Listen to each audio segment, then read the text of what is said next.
Слава Ісусу Христу! Дарагія сябры, у гэтым падкасце хачу прачытаць для вас раздзел з кнігі айца Роберта Тафта «Літургія. Узор малітвы. Ікона жыцця». Раздзел называецца «Марыя Багародзіца. Ікона нашай малітвы». Уступ. У гэтым разважанні разгледзім падставы марыйнага культу ў супольнай традыцыі цэркваў усходу і захаду у патрыстычны перыяд і у пачатак перыяду сабораў. Праблема літургічнага шанавання Марыі паўстала ў Візантыі разам з пытаннем, якое фармулюе Тэатокас, багародзічны, звернуты да Маці Божай у кананічнай візантыйскай гадзіне. Як нам назваць цябе поўнай ласкі? Небам, бо з цябе зазяла сонца справядлівасці, раем, бо ты вырасціла кветку нятленнасці, дзеваю, бо ты засталася непарушнаю, чыстаю маці, бо ты мела ў абдымках тваіх сына Бога ўсіх, малі яго за збаўленне душаў нашых. Толькі з крызісам, звязаным з тытулам Тэатокас, з грэцкай мовы Багародзіца, Маці Божая, і яго вырашэнню гэтага крызіса на Эфескім саборы ў 431 годзе, візантыйская царква дала канчатковы адказ на пытанне, як у прававерным хрысціянстве можна называць Марыю. Такім чынам, толькі пасля Эфескага сабору ў нашай літургіі з'явіўся марыйны культ. Гэта познее развіццё не павінна нас здзіўляць.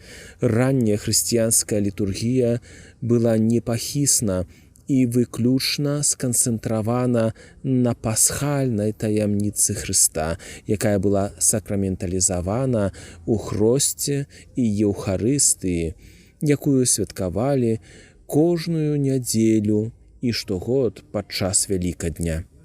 Ранняя царква, як і першапачатковая Паўлава керыгма, робіць націск на тым, што адбылося напрыканцы жыцця Ісуса. Пачатак Ісуса, яго прээкзістэнцыя як адвечнага Божага Слова, яго ўцелаўленне як Сына Чалавечага, яго нараджэнне ад Марыі сталіся справай літургіі толькі тады, калі яны сталі тэалагічнай праблемай, пачынаючы ад гнастыцызма ды асягаючы кульмінацыю падчас арыянскага крызіса ў першай чвэрці 4 стагоддзя.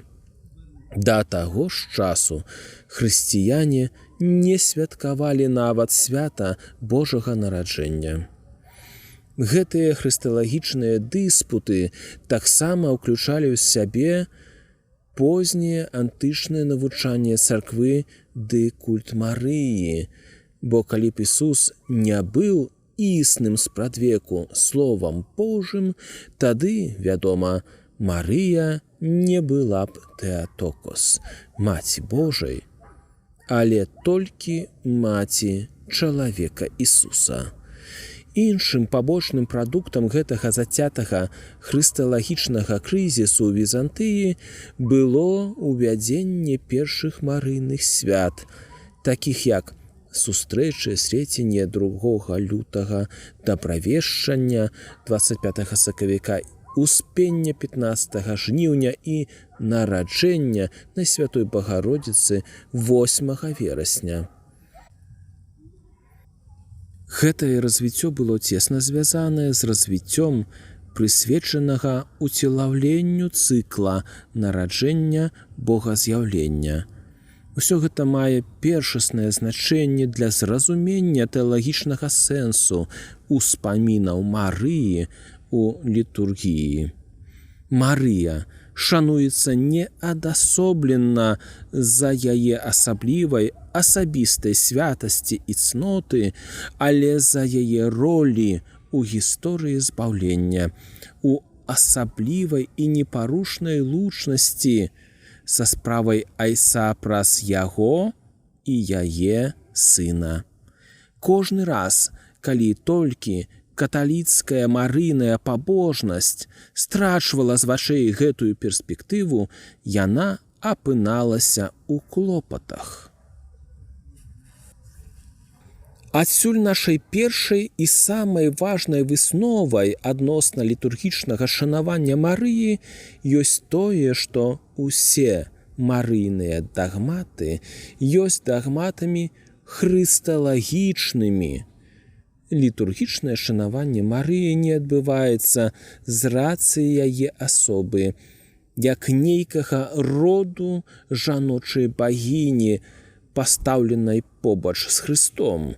Наш марыйны культ празрыста расстаўляе акцэнты. У візантыйскай традыцыі Марыя ніколі не выступае сама, ніколі не шануецца асобна у адасобленасці ад яе боскага сына. Гэта таксама тлумачыць, чаму у візантыйскай традыцыі мае месца пэўная блытаніна адносна 5 вялікіх святаў, якія лічацца багародзічнымі святамі, але па сутнасці маюць характар больш хрысталагічны, чым марыйны. Адказ, вядома, ёсць такі, што яны маюць абедзве рысы, бо прыгадваюць збаўчыя таемніцы, у якіх Марыя адыграла пэўную ролю, але якія перадусім з'яўляюцца таемніцамі збаўлення ў Хрысце. Як візантыйская традыцыя ушаноўвае Багародзіцу Марыю. Нашая візантыйская традыцыя ушаноўвае Марыю не толькі ў адмысловых марыйных святах ды спевах, такіх як акафіст ці марыйныя каноны, ці іншых службах, такіх як малебен або паракліс.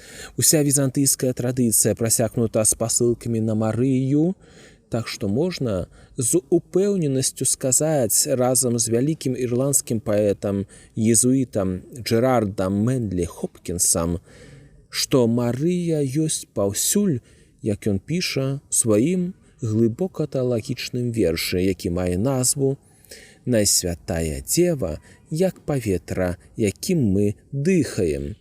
У візантыйскай традыцыі багаслужба без успаміну Марыі ёсць проста немагчыма. Яна паўсюль узгадваецца і паўсюль да яе звяртаюцца з малітвай. У тыдневым коле Маці Божай узгадваецца кожны дзень. Таксама ёсць гадавое кола сталых святаў, якое мае візантыйскую назву Мінея або месячнік, які уключае ўспаміны Багародзіцы, якія прызначаны на сталую дату ў календары. Багаслужбы і літургічныя пропрія, зменныя часткі гэтых святаў уключаюць ашаламляльную колькасць тэкставага матэрыялу, якая знаходзіцца ў адпаведных літургічных кнігах. Дастаткова сказаць, што літургія гадзінаў на кожны дзень займае каля 30 старонак у звычайным выданні і ўключае ў сябе каля 17 прыпеваў да вячэрні, 14 да ютрані і 6 для павячэр'я. У гэтай сістэме ганаровае месца займаюць 12 гадавых вялікіх святаў, 5 з якіх з'яўляюцца марыйнымі святамі: нараджэнне Багародзіцы 8 верасня, уваход у храм 21 лістапада, сустрэча 2 лютага, дабравешчанне 25 сакавіка і ўспенне 15 жніўня. Да гэтых 5 святаў у сінадальнай традыцыі дадаецца пакроў, інакш абарона Божай Маці, 1 кастрычніка.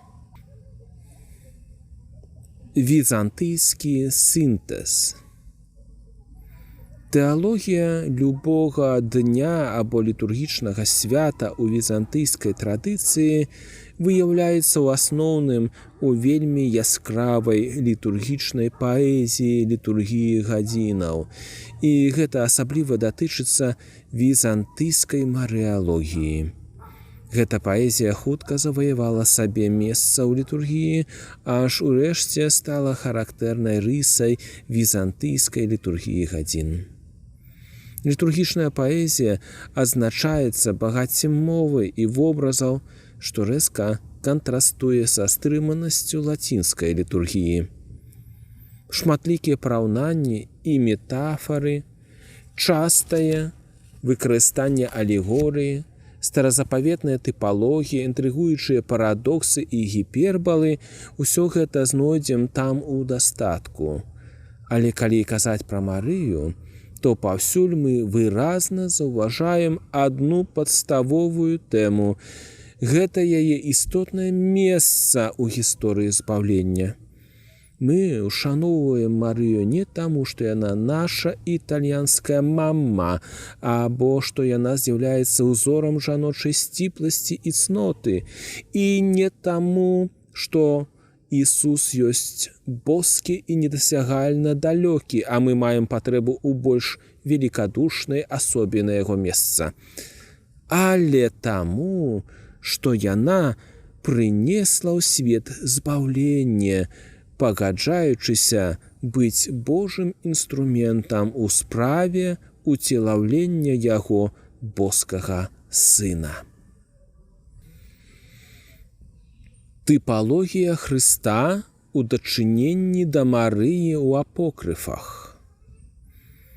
Падставай ранняй хрысціянскай марыялогіі было ўжыванне хрысталагізаванай старазапаветнай тыпалогіі, застасаванай да Марыі.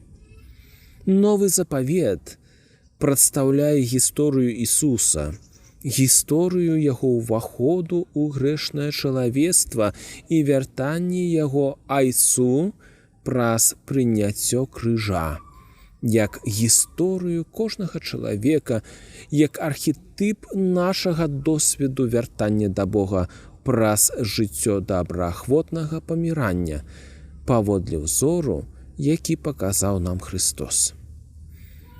І ён памёр за ўсіх, каб тыя, што жывуць, ужо не для сябе жылі, але для таго, хто за іх памёр і ўваскрос. Канец цытаты. Гэта таксама верна ў дачыненні да Марыі, якая, як і ўсе мы, таксама была збаўлена крывёй яе сына, нават калі і была народжаная свабоднай ад граху, як першы плод адкуплення чалавецтва.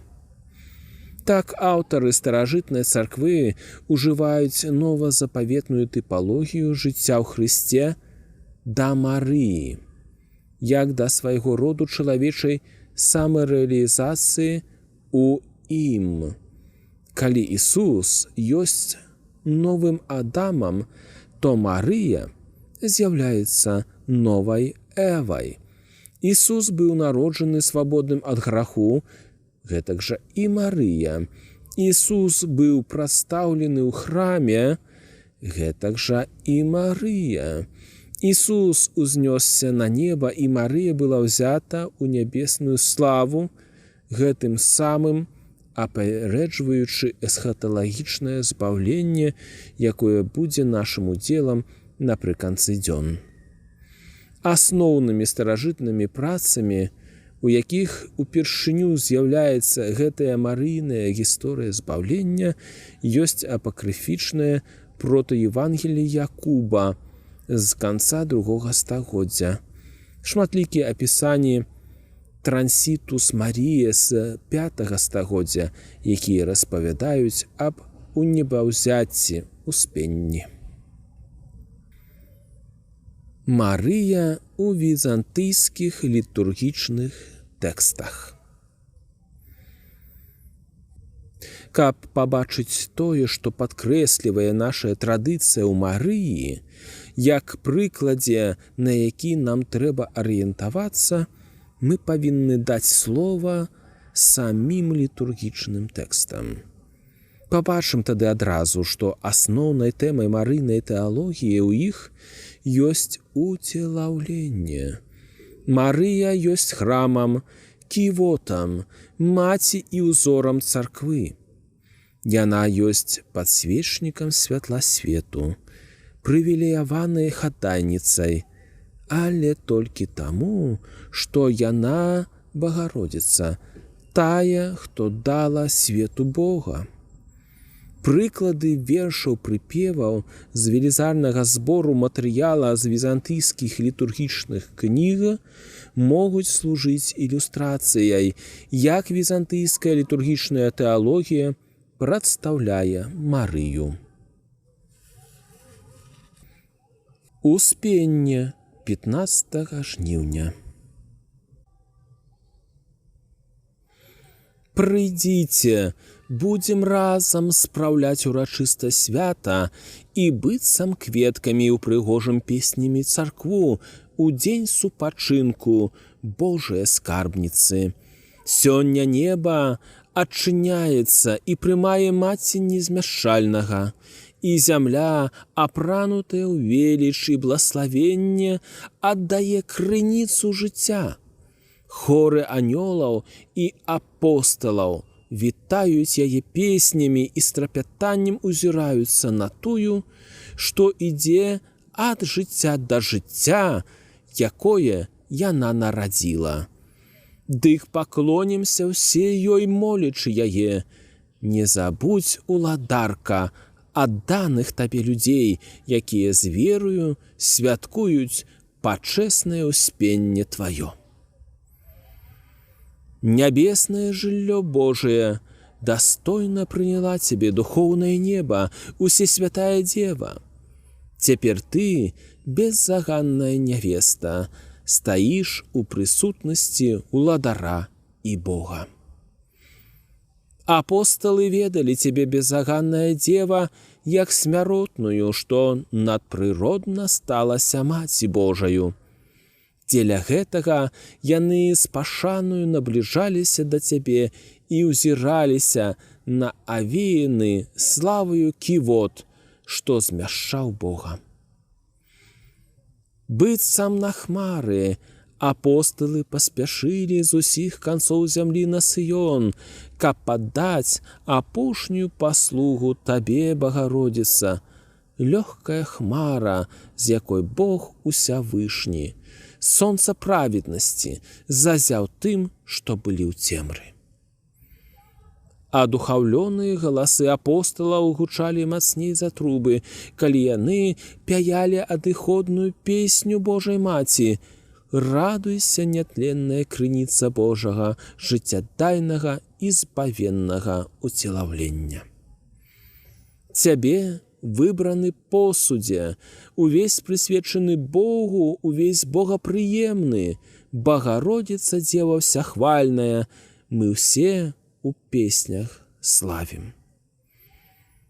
Цябе, Дзева, яснае зянне духоўнага полымя і залітая кадзільніца боскага вугалю, посад з маннаю і палка Аарона, табліца закону Богам напісаная, каўчэг святы запавету, стол хлеба жыцця, сын твой пасяліў у святым святых.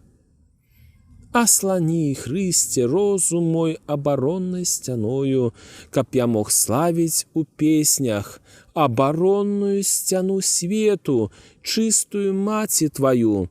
Умацуй мае словы і ачысці думкі, ты, які спаўняеш малітвы тых, што з верою клічуць цябе. Дай мне язык, гатовы да ўслаўлення, думкі несаромныя, бо ўсякі дар прасветлення прыходзіць ад цябе, светлападаўца, які пасяліўся ў дзявочым улонні. Пачэсныя апосталы сабраліся з усіх куткоў зямлі на загад Божы, каб пахаваць цябе. Убачыўшы, як ты была ўзята ад зямлі на неба, яны, як некалі Габрыэль, радасна ўсклікнулі табе: радуйся, носьбітка суцэльнага боства, радуйся, адзінае, што сына нараджэннем тваім злучыла зямное з нябесным.